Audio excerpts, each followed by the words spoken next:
Olá, leitores! E para dar seguimento então para a semana, de melhores leituras do ano, já saiu o vídeo aqui no canal de melhores livros que eu li em 2020 e melhores e piores edições de Turma da Mônica Jovem que eu li neste ano. E agora então chegou a vez dos quadrinhos e mangás. Então nesse vídeo eu vou falar tanto sobre quadrinhos quanto mangás, que foram as melhores leituras que eu fiz neste ano. Então, sem mais delongas, bora lá pro vídeo de hoje.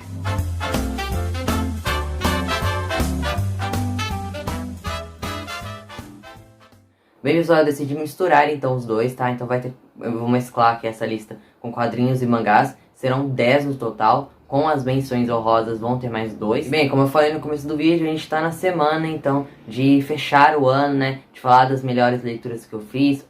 E para Chico Bento Moço, eu vou fazer também as melhores leituras de Chico Bento Moço que eu fiz esse ano, porém não sairá aqui no YouTube, e sim lá no Instagram. Eu provavelmente vou fazer um story ou uma publicação no feed, falando então das 3 edições que eu mais gostei no ano de Chico Bento Moço.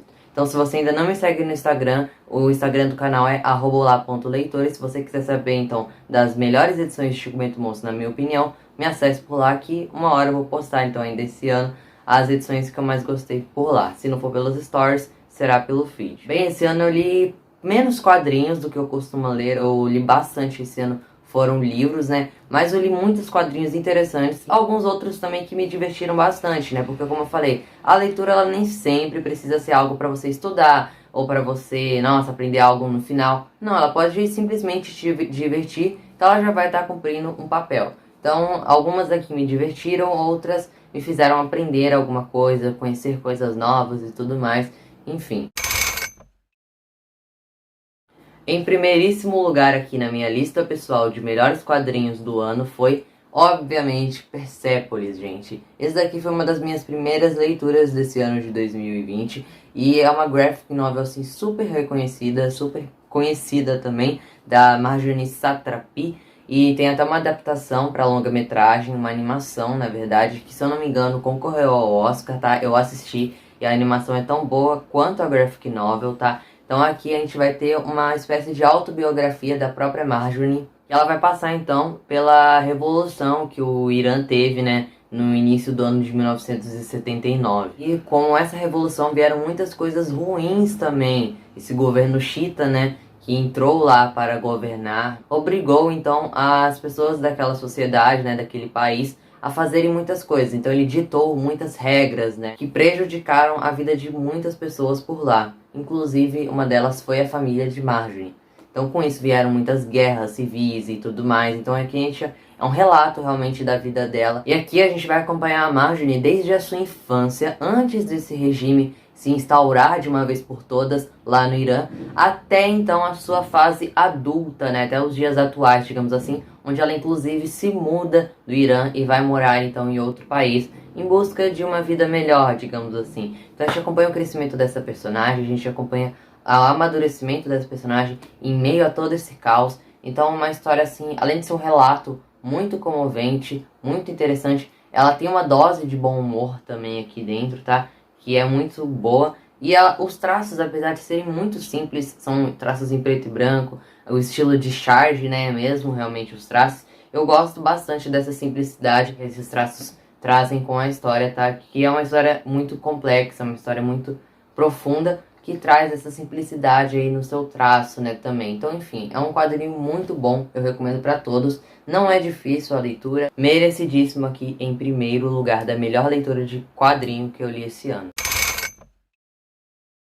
Bom, o próximo e segundo colocado é uma das graphic novels mais conhecidas, que é Maus. Maus, em contraponto com Persepolis, eu senti uma dificuldade maior em ler, em absorver o que estava escrito aqui. Ele é mais denso do que Persepolis. Ele tem uma base de bom humor menor do que Persepolis também. É um quadrinho bem mais... Ele tem uma carga mais pesada, realmente. Até os traços dele também são em preto e branco, porém o autor ele se utiliza, realmente mais do preto.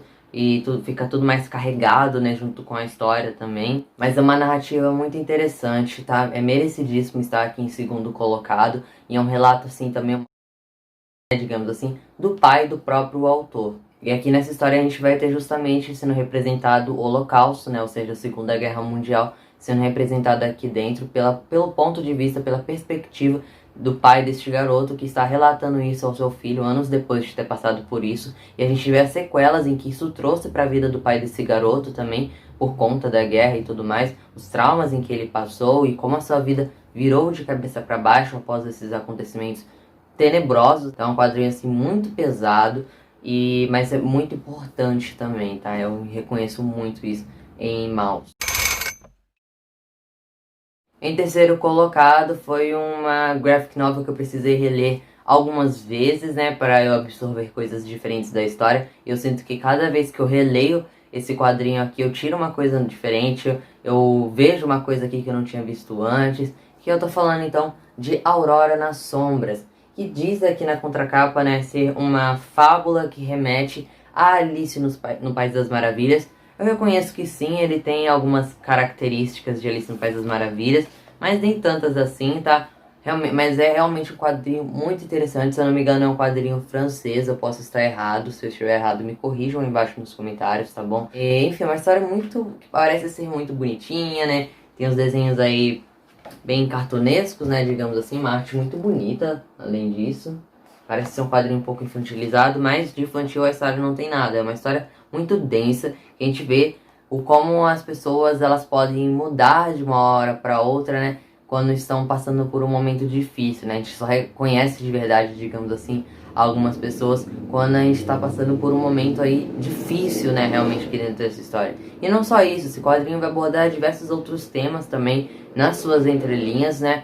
E enfim, eu gostei demais desse quadrinho da Dark Side, tá? Eu recomendo bastante pra vocês. É uma leitura que você lê rápido, porém é sempre bom ler com atenção, porque é uma história que não te entrega tudo na sua cara. Muita coisa ela vai deixar pra você interpretar, muitas coisas ficam ali nas entrelinhas. E isso é muito interessante, é um exercício muito legal de se fazer. Primeiro mangá aparecendo agora aqui nessa lista é então Vitamin. Vitamin pra mim é um dos melhores quadrinhos que eu li, né, mangás no caso, que eu já li, pois ele vai retratar o bullying de uma forma muito verdadeira, muito real. É uma das histórias de bullying, né, que fala desse tema tão pesado, tão difícil, né, de você trabalhar com ele. Realmente é algo muito complicado que gira em torno do bullying e tudo mais. Mas eu acho que ele retrata isso muito bem. Eu acho que um outro mangá que retrata o bullying, né, de uma forma muito legal é A Voz do Silêncio ou Koe no Gatashi, mas também tem uma pegada muito interessante. É um one shot, é um volume único da mesma autora de Limit. Eu não li ainda Limit, mas ficou aviso aqui, tá? Se você tem algum tipo de gatilho com abuso, com bullying realmente, já passou por experiências assim difíceis, pense bem antes de ler esse mangá aqui, pois ele pode trazer alguns gatilhos pra vocês. Tem algumas cenas bem gráficas, né, digamos assim, aqui dentro, que podem acabar te fazendo mal, então pense antes de ler, tá? Tipos de quadrinhos assim, se informe do que a história ela fala, pra ver se aquilo não vai trazer nada de mal pra você, tá bom? Enfim, é um mangá muito interessante, um mangá muito importante também. Mais um mangá aqui na lista, em quinto colocado agora eu coloco um mangá de Jiro Taniguchi. Eu fiquei na dúvida de qual eu colocava, porque eu li dois quadrinhos nesse ano do autor, que é o Gourmet Solitário, acho que é assim que se pronuncia, e eu li também Guardiões do Louvre. No final eu decidi colocar então Guardiões do Louvre, que é esse quadrinho gigante aqui, né, do autor. É um one shot também, é um mangá diferente porque ele é totalmente colorido, como vocês podem ver. E obviamente ele se passa dentro do Museu do Louvre e a gente vai acompanhar esse protagonista aqui meio que conhecendo artistas, pintores de certos quadros e tudo mais. A gente vai conhecer também um pouco mais da história do Museu do Louvre, inclusive tem um capítulo aqui onde vai mostrar como eles fizeram, né, o que eles fizeram com o Museu do Louvre durante guerras mundiais, né, que ocorreram. A gente vai ter um capítulo onde o nosso protagonista ele vai se encontrar com Van Gogh, que é um capítulo muito emocionante. Enfim, é um quadrinho muito legal, eu achei muito interessante, aprendi bastante coisa também sobre as artes que estão expostas lá no Museu do Louvre e sobre o Museu do Louvre em si. Então é um quadrinho muito bom, tá? Um traço muito bonito também que o Jiro Taniguchi tem, e toda a simplicidade que ele tem de contar uma história, eu acho que é muito mágica, né, digamos assim, até mesmo em certo ponto, tá? Então, deixo sim minha recomendação pra vocês. Em sexto colocado, se eu não me engano, fica o mangá Spy Family. Eu só li o primeiro volume até agora, tá? Mas eu sei que já lançou o segundo aqui no Brasil. E aqui, então, a gente vai ter uma história de comédia muito legal. É um mangá, assim, muito gostoso de se ler, sabe? Então você pega ele, você se diverte com esses personagens. Aqui temos personagens muito cativantes mesmo dentro dessa história. E a gente acompanha então a história do Twilight, que é esse protagonista aqui, que ele é um espião e por diversos motivos aí ele vai ter que construir uma família, né? Uma família temporária, digamos assim. E ele vai adotar então uma criança que vai ser a sua filha, e essa sua filha tem poderes paranormais e a sua esposa, ela é uma assassina. Porém, os três que convivem juntos, vão passar a conviver juntos aí, eles não sabem desses segredos de cada um. Então a gente vê a interação deles, né, durante esse mangá aqui, tentando esconder esses segredos um do outro. E é muito engraçado, a gente vê, é uma coisa surreal, assim, que a gente tem dessa história, né, um pouco nonsense, inclusive. Mas eu acho muito divertido aqui a interação que esses personagens têm, então com certeza tem que entrar pra lista. Em sétimo colocado eu coloco então o último volume de Rosa de Versalhes, que é um mangá excelente, é um dos melhores shoujos que eu já li. Ele é um shoujo histórico, né, digamos assim, que a gente vai ter um plano de fundo aqui, a Revolução Francesa, então um pouco da história da Maria Antonieta. É uma história muito interessante, a autora soube conduzir muito bem a história e trouxe um final muito emocionante, então eu adorei esse último volume, né, o quinto volume que lançou aqui no Brasil. Enfim, fica aqui a minha recomendação de Rosa de Versalhes para caso ainda não tenham lido. E ano que vem eu vou fazer sim uma resenha da obra completa para vocês. Depois eu coloco então mais um mangá aqui dentro dessa lista, que é esse daqui é especificamente um volume aleatório de uma série, né, que eu li neste ano, que é Death Note volume 7. Aqui neste volume 7 a gente vai ter um plot twist dentro da história, um acontecimento que eu acho que quem já leu o mangá ou viu o anime sabe o que acontece aqui dentro desse volume. Eu não vou contar, né, pra não dar spoilers pra vocês, mas foi um acontecimento que eu não esperava e eu fiquei muito surpreso com o que acontece aqui. É um dos volumes mais eletrizantes que a obra tem, um dos melhores mesmo, mas eu reconheço que depois daqui Death Note ele decai muito, tá? Ele não deixa de ser um mangá bom, mas ele perde muito do que tinha nessa primeira metade, muito por conta do acontecimento que tem aqui, que é muito surpreendente, que é muito bom do jeito que acontece, mas que depois ele acabou sendo um pouco prejudicial pro andamento da obra. Mas mesmo assim, esse é um volume muito bom desse mangá que eu li esse ano e eu adorei. Depois, então, eu coloco nessa lista mais um mangá, que é Happiness, volume 7. Happiness foi uma obra que eu encerrei este ano, li o último volume recentemente, e eu gosto muito dos 5 primeiros volumes da obra, são os melhores pra mim. Só que do sexto em diante, né, onde começa a segunda fase, né, do mangá, ele pra mim decai um pouco a qualidade, mas mantém um nível muito bom. E esse sétimo volume aqui foi um dos volumes mais sanguinários, né, que a gente teve na obra, e um dos volumes que eu mais gostei realmente depois dessa primeira metade em que ela teve. Ai, gente, toda semana é isso.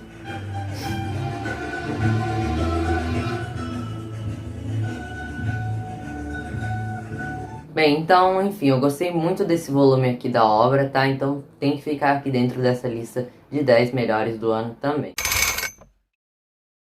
E por fim, em décimo colocado, eu coloco essa graphic novel da Disney chamada Mickey e Pateta Pé na Estrada. Eu não estava dando muitas esperanças para esse quadrinho aqui, mas ele me surpreendeu bastante. Na verdade, ele é uma homenagem, né, a um livro, um romance, né, estadunidense, que eu esqueci o nome agora, mas eu acho que é algo a ver também com o Pé na Estrada, tá? Eu quero ler um dia o livro original, mas esse daqui é uma HQ que tem os traços muito bonitos, muito bem feitos. E é uma história que diverte bastante, tá? Então eu acho que valeu super a pena, sim, ler essa HQ. Apesar dela ser bem curtinha, né? Eu gostei demais.